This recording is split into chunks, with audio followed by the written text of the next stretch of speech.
Welcome to the QB Chronicles, an SMU football podcast with Garrett Gilbert and Kyle Padron. Join former SMU quarterbacks Garrett and Kyle as they break down each week's game, offering insights from their own experiences on the field. In addition to game analysis, we'll also bring you special episodes featuring interviews with past and present SMU players, sharing their stories and perspectives.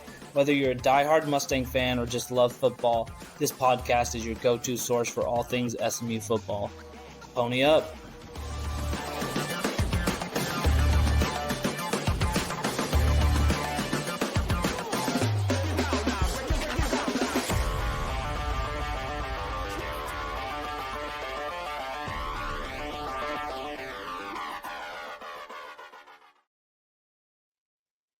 Welcome back to the QB Chronicles. I'm Kyle Padron, ACC edition of the QB Chronicles, and joined by a good friend of mine and actually you can call him a two-time, two playoff quarterback. Both of his teams made the playoff this year in the 2024 College Football Playoff.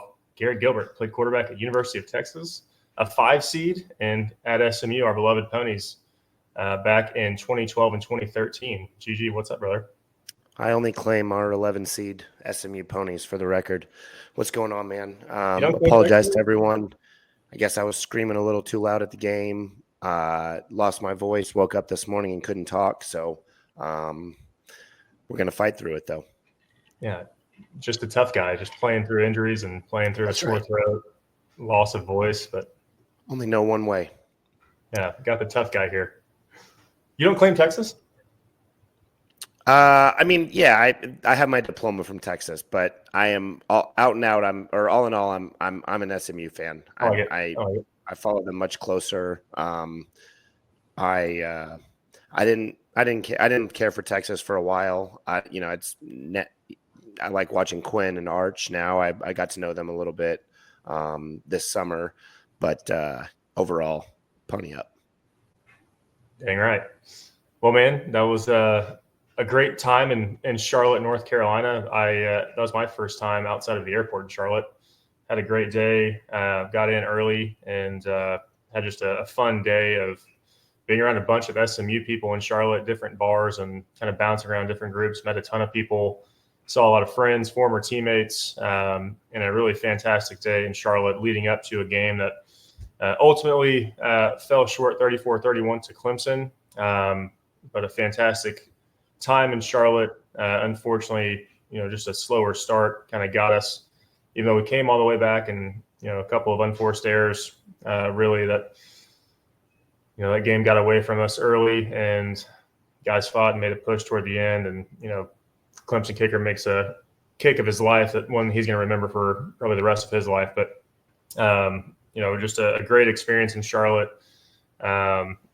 ACC Championship fall a little bit short, still a hell of a year. Now we have new life in the playoff. But before we get to the future of the college football playoff, with our Ponies getting the 11 seed, we're going to break down the ACC Championship matchup with Clemson. Gigi, go ahead and give us your breakdown, what you saw from start to finish. Yeah. First of all, just to touch on some of the things you said, I thought the showing was great. I thought the SMU fans did us proud. It was kind of like we brought everything we had there. Of course, it was, a lot like a home game for Clemson, just traveling a couple hours north for them. But I was proud of SMU's showing. And, in fact, I was talking with, I think, Kyle Dixon, one of our partners with the group that I work with. And he kind of echoed the same sentiments, just how cool and surreal it was to have a game that SMU traveled so well for. And so I was pretty excited about that. Man, we packed the Boulevard into – and I think ultimately it boils down to, just looking through the box score here, ultimately it boils down to the first quarter, frankly. We shot ourselves in the foot a number of times early in the game, and I think I would be very surprised if Clemson's average starting field position was not in plus territory. That's not something that shows up on ESPN's box score, but it was – we just took punch after punch early, and obviously the early turnover with the strip sack, followed by the short punt and the personal foul, and it's 14-0 before you can even blink. We responded nicely, got it back to 14-7 before the first quarter ended, and then gave up really our only long drive of the game, aided by a roughing the passer penalty, which I thought was really unfortunate. I don't think that the call was wrong. I just think that the rule really, really stinks. You and I both played quarterback. I don't know. I feel like I got hit harder than that 1,000 times in my career, and now that's a penalty. It's really unfortunate. So that kind of sucks. It just, again, it is what it is, but that is the rule. But I just don't think it's a good rule. So they go up 21-7, and then from there we were playing catch up the whole game and did a fantastic job of doing that. I think our defense played admirably the entire night. I mean, they couldn't run the ball at all. I thought Cade Klubnik played pretty well, but overall our defense played pretty outstanding. I mean, there were a couple plays where, Clemson missed chances to really blow the game open. A couple missed pass plays here and there, but overall I thought our defense played really well, and offensively we did a fantastic job battling back. I mean, looking at this, we outgained them by 135 yards, passed for more yards than them, ran for almost 2.5 times as many yards as they did. Everywhere you look on the box score, SMU wins the game, except for penalties and turnovers. And there's your difference in the game because those happen early. Yep. So, again, I think I may be biased here, but I think, going into the game, I was a little worried. Sure, we had been through a power conference schedule, beat Louisville, beat Pitt, beat Boston College, teams that had been in the ACC and played big-time football, beat Florida State, beat Virginia. But Clemson is a different test. I mean, you're talking about probably one of the 3 or 4 premier programs in the NCAA over the past 10, 15 years. Certainly they're not on the same pedestal as maybe Georgia, Alabama, and Ohio State and Michigan anymore. But all you and I have talked about all year is our front, and how is our front going to hold up? And I thought outside of the first little bit of the game where we had trouble running the ball, we had the strip sack, and again, I was sure there was a lineman downfield on Clemson's first touchdown. Another 5 yards that was kind of a delayed RPO. Yeah. So anyway, all that to say, I thought we looked like we belonged. Very shaky first half, and I'm sure Kevin obviously, we got to keep 2 hands on the football, and then trying to make a play and thinking you're throwing it out of bounds away and not getting it out of bounds is something you can't do. But again, I mean, it's like we stood up to this team, and I know it's not the best Clemson team that they've had in the past 15 years, but I was proud of the way our guys fought, and I think we proved that we belong in big-time football. And I think, look, this season's not over. Let's go to Happy Valley, and we'll preview that game later. Let's go to Happy Valley and go win a game, and then we can go play Boise State and see what happens. But this is just the beginning for SMU. Yeah, agreed. And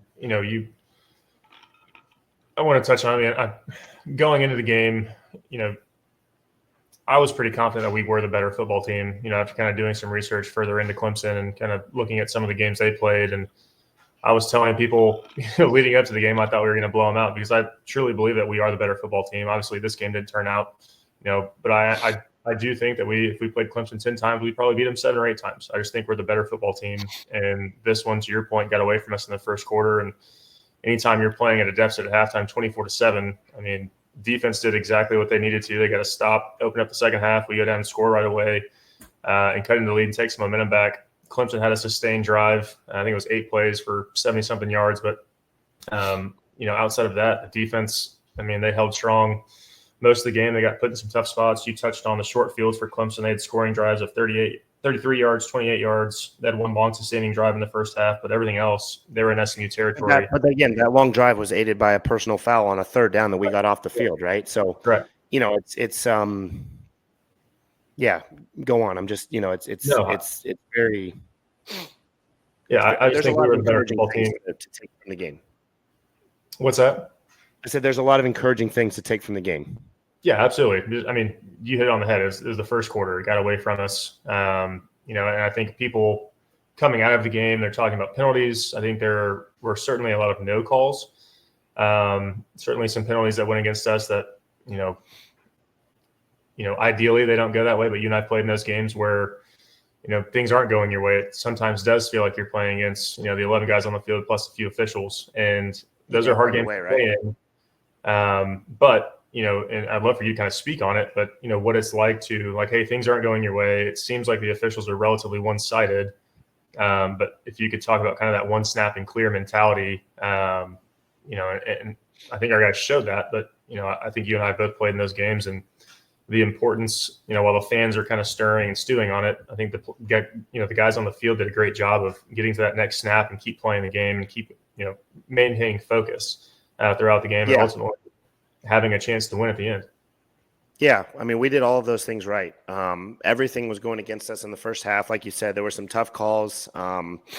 Even take it into the third quarter. I mean, we get off the field on a third down with an offensive pass interference call, and then they go ahead and pick the flag up. It turns into an explosive play for Clemson, and then the defense holds them to a field goal. I think it's or no, I'm sorry, maybe Clemson scored on that one, but to get to their 31. But yeah, I mean, I think that's probably my favorite part about football is just playing the next play. Each play is its own little battle. And I love talking about what Coach Belichick used to tell us in team meetings when I was playing in New England. And I mean, I can't tell you how many times he harped on that. Like, you never know which 5 or 6 plays are going to swing the game in a different direction. And I mean, as it turned out, and I don't think anyone was, taking a play off or anything like that, but we tie the game up and everyone's excited as can be. And then we have to go cover a kickoff and Clemson runs it back to the 40. And now they're one play away from field goal range. Like, you never know in football when that play is going to happen. And so being able to play that one snap and then regardless of the outcome, emotionally just move on to the next play, no matter what the job is, no matter what you're asked to do. It's probably the best, but also the most challenging part about football. And that's why, I think you and I both love this game, is just because it teaches you so much about, life, frankly, but, just how to handle things emotionally. And so I really thought overall we did a fantastic job of that. I mean, there was plenty of chances to hang your head and give up. And nobody on our sideline did that. And I thought, even watching the sideline a little bit from the stands, you could see the belief was never gone, that we felt like we were going to win the game. We felt like we were going to get ourselves back into it. And again, I'm not after moral victories. I mean, that's not, we're not in that game at all. But again, I'd like to point to the fact that I think this is just the beginning for SMU. And so really proud of the job that Coach Lashley's done, his staff, and all the guys on the team. I mean, this has been a sort of a roller coaster year. I mean, ups and downs early. We weren't really sure what we were getting into. You and I doing starting a podcast, and the season starts out, and the season starts out the way it did. Like, we go to Nevada and barely win on a touchdown by Preston to RJ late, then lose to BYU at home, where we go 1 for 5 in the red zone or something like that. We didn't really know what was going to happen. And then all of a sudden Kevin takes over and we start rolling a little bit. These guys have shown that I truly think these guys have shown that this is going to be a program to be reckoned with and down the line. And Saturday's game, even made me believe that more, regardless of the loss. Yeah, agreed. I mean, because we could have laid down. Yeah. I'm kind of thinking about the game again, and just to your point too, of, kind of laying the foundation for what's to come for SMU football over the next several years. I do agree with you that, this is going to be, hopefully we're in the playoff every year. That's probably not going to be the case. It's just not how football and sports work, where teams compete, unless you're got the bias from the ESPN and get, conference bias. Don't want to. We can get into that later. Just the drive at the end of the game, 16 plays, 79 yards, 4-minute offense. What a hell of a drive. Kevin leads us down, again, fighting through some adversity, getting to the next play, a couple drops during that drive. But just some big plays. Can you talk about running a 4-minute offense and really a situation where it's got to have it. If you give the ball back to Clemson, that's ball game. And, I thought, I'm just looking at this. Kevin handled that situation. Can you talk to listeners about kind of running the 4-minute offense? What's, kind of crucial, what to think about as a quarterback, and then kind of how Kevin handled that drive? Yeah, for sure. I think just looking through this drive here, the biggest thing you see is there is not one explosive play. And I think, there was a lot of angst in the stands about, okay, we got to get going. But like you said, you don't want to give Clemson the ball back. And we gave him the ball back with 16. We gave him the ball back with 16 seconds, and it was still too much time. But I thought Kevin did a really, really nice job. There was a lot of soft zone Clemson was playing. They were dropping way out, and 3 or 4 times he hit Hibner and Brashard right over the middle for just little plays. And the advantage you have in college football is the clock stops once you have a first down. So, he did a great job of just taking those completions because you do get that extra time. I mean, those aren't quite timeouts, but they're little breathers that you can take in between plays when you get that first down. So it's Hibner. It's a stop route to Roderick on a scramble play out of bounds where he steps out of bounds. And then the same thing to Keyshawn, I think, on another pass out of bounds. And we kept getting into third downs, and we kept making the play that needed to be played. I think you and I have talked a lot about this year. Kevin made the right play, not necessarily the great play. And that drive was a perfect example of that. I mean, I think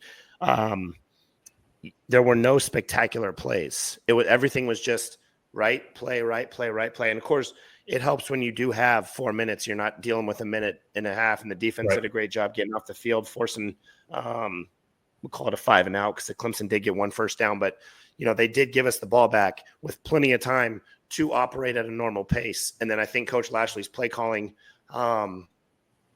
was really solid in terms of just giving Kevin the tools to make the right play and not try to have to make a spectacular play to go score in a hurry or anything like that. So I think the attitude is just especially there. Now, there are certainly situations in a 2-minute offense where you have to push the ball down the field, but this was not one of them. This was a perfect example of let's go use all of the clock and score with as little time as possible left, which is exactly what we did. I mean, that was, I don't know, man. I was so impressed with that drive. I thought it was fantastic. It was so much fun to watch from the stands. Mm-hmm. Really, really exciting. So, a lot of positives. Again, I obviously, do I wish we were the 3 seed and having a bye? Yeah, but man, a lot of encouraging things came out of that game the other night. Yeah, especially after the way the first quarter went. Yeah, I love the fight. It's very easy in those situations to just lay down and kind of accept your fate. And our guys didn't do that. They fought like hell to the end and had a chance to win. Unfortunately, really the kickoff return, and we talked about the kind of one snap and clear. Clemson did a great job of that. They give up the touchdown, they give up, the 17-point lead, and they respond with 16 seconds left in the game. Great kickoff return, great play by Cade, good throw.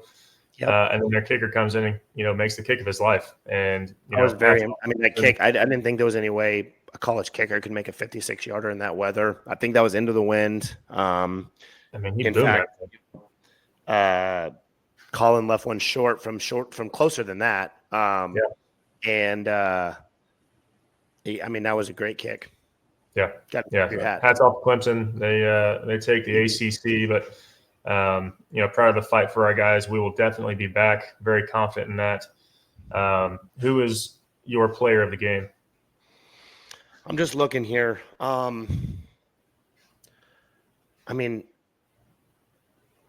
I think I have two. I think I have 2 co-MVPs. I think the way Roderick played with, the only, 8 or so touches that he had, I think was fantastic. And I think I think his 2 jet sweeps went for negative yards combined. So we'll call it 6 catches for 97 yards plus, and then the touchdown to tie it. I think he deserves a lot of credit for his ability to just make timely catches. The other thing too, and Roderick, I think had a drop early. It just kind of felt like there were a little bit of jitters getting into the game, and then we realized this is just a ball game and just go play. And I think that probably, there's there's a lot of things that go into that. This is new territory for SMU, Frank, and I think there was a lot of pressure on our guys. So for them to be able to settle in after a real shaky first quarter was great again. So Roderick, and then of course 24 carries, 113 yards. Every single yard appeared to be earned against a great Clemson front, and then 6 catches for 34 yards and a touchdown. My guy Burchard, who I don't think will be bringing home the Doak, unfortunately, after Ashton jumped the other night. But he just continues to impress, and I think he's going to get a shot at the next level. And I'm excited to watch him at the next level. Yeah, he's definitely going to be playing on Sundays very soon. I had a Padron shot of the game. Yeah, I was at Clutch prior to the game and saw a couple of people wearing Burchard Smith jerseys. I was like, that's got to be Mama and Papa Smith. So I walked over and gave his mom a hug. I was like, your son's my favorite player. I'm fangirling over Burchard right now. I want that jersey. No, he is a stud. I thought Kevin played, the second half. I thought he was lights out. Big performance for him. 31 to 50, 304, 3 touchdowns. That you mentioned the interception earlier, trying to just throw the ball away and didn't quite make it out of bounds, unfortunately. And then a rushing touchdown on top of that, so 4 total touchdowns. Big game for Kevin. So shout out to the kid from South Oak Cliff. And then Padron shot of the game. You mentioned Roderick had a big game, but one catch he had, fantastic diving catch on a go ball. Yes, 38 yards to set up a Burchard Smith receiving touchdown. But another drive where it's got to have it. We got to cut into this lead. Kevin throws a great ball, and Roderick does a great job coming down with it.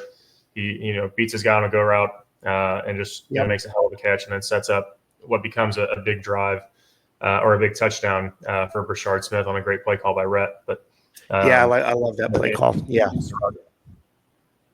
I'll agree. Just to jump on that, I think not only was that a great play, the throw to Roderick, I thought that was really necessary because I felt like the entire Clemson defense was just getting tighter and tighter and closer to the line of scrimmage.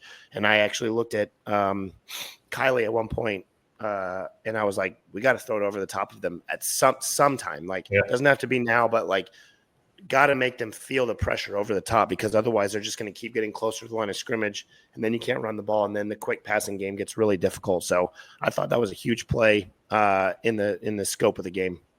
Yeah, I thought 2 things that stuck out to me with Clemson were, you mentioned the DBs, playing pretty tight coverage, and then also on the offensive side of the ball for Clemson, I thought they, identified a mismatch that, early on they thought they could expose, and they ended up exposing, but Brandon Crossley had a bit of a tough game. He got targeted on more than one occasion. I can't remember number 12's name for Clemson. Certainly some things we've got to figure out how to, at least give Crossley some help. Brian Wesco.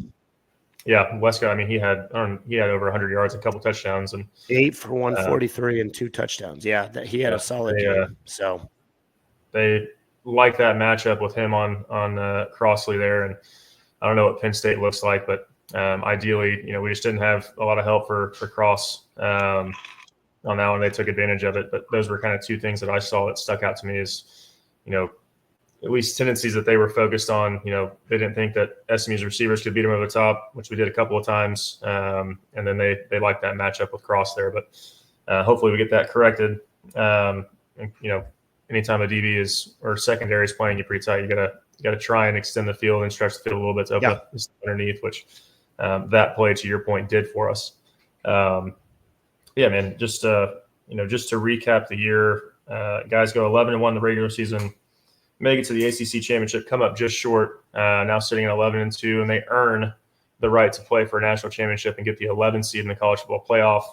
we can jump into a little bit.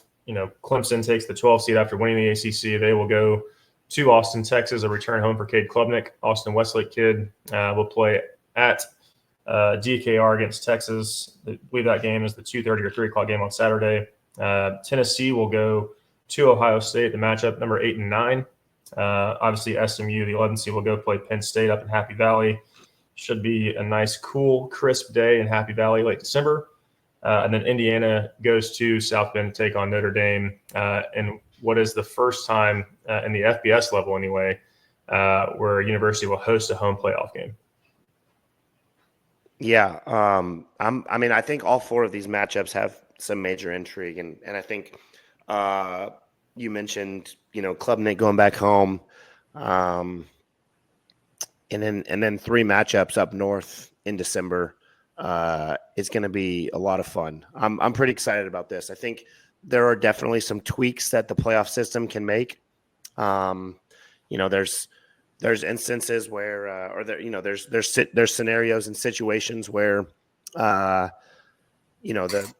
let's take SMU for example. Of course, we have a tough game to go up to Penn State, but being the 11 seed, and then, if we were to win that game, or if Penn State were to win that game, it's like they get to go play Boise State, whereas Oregon has to await potentially. I think Ohio State or Tennessee in the second round, and they're the 1 seed. So there's some questionable things about the playoff itself, the seeding and all that. But overall, I think we have 4 really intriguing games with 4 home games that are going to be a lot of fun. And I think the first round of the 12-team playoff is going to be very exciting. Yep. No, it's I wish they would have adopted the FCS playoff system, but I think that one is just perfect. You get 20 teams, top 4 teams in the country get a bye week. Everybody's seeded, accordingly throughout the production on the field. But we have a 12-team playoff extended from 4 teams. Let's all be happy that we have a 12-team playoff. I'm sure they will, continue to evolve as a playoff system. But this is just the first year, so let's just all be happy that there's 12 teams fighting for a championship.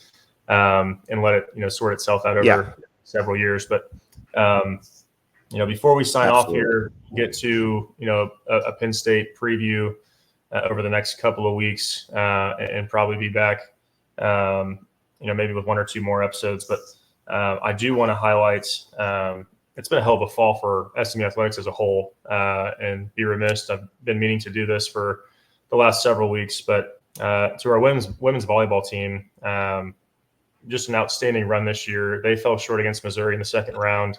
But the buzz around volleyball has been pretty crazy all year long. I didn't catch a game, but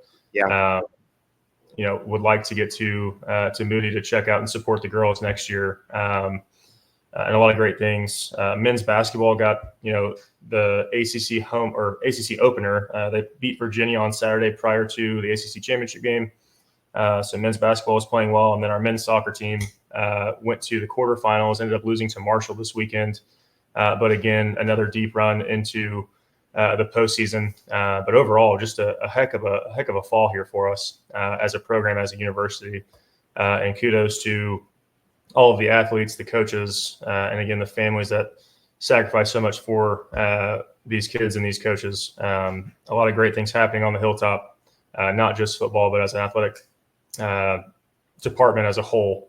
And Rick Hart deserves a lot of that credit, along with, Bill Armstrong, Weber, and there's countless others that we won't name, but just the support and everybody rallying around SMU athletics has been incredible, and, excited for the future of the entire university, and especially football, which we get to, have the opportunity. And it's a joy to, kind of do this with you, man. And it's been fun all year, and excited to, hopefully keep it going more than a few weeks and make it around the national championship. Yeah, we ain't done. And as for your commentary about the rest of SMU athletics programs, watch out, Stanford. We're coming for that Director's Cup. Yeah, baby. Yeah. I love it. Let's go. Well, thank you all for listening. We'll be back with you all soon. Until then, stay warm, and we'll talk to you soon. Pony up. pony up.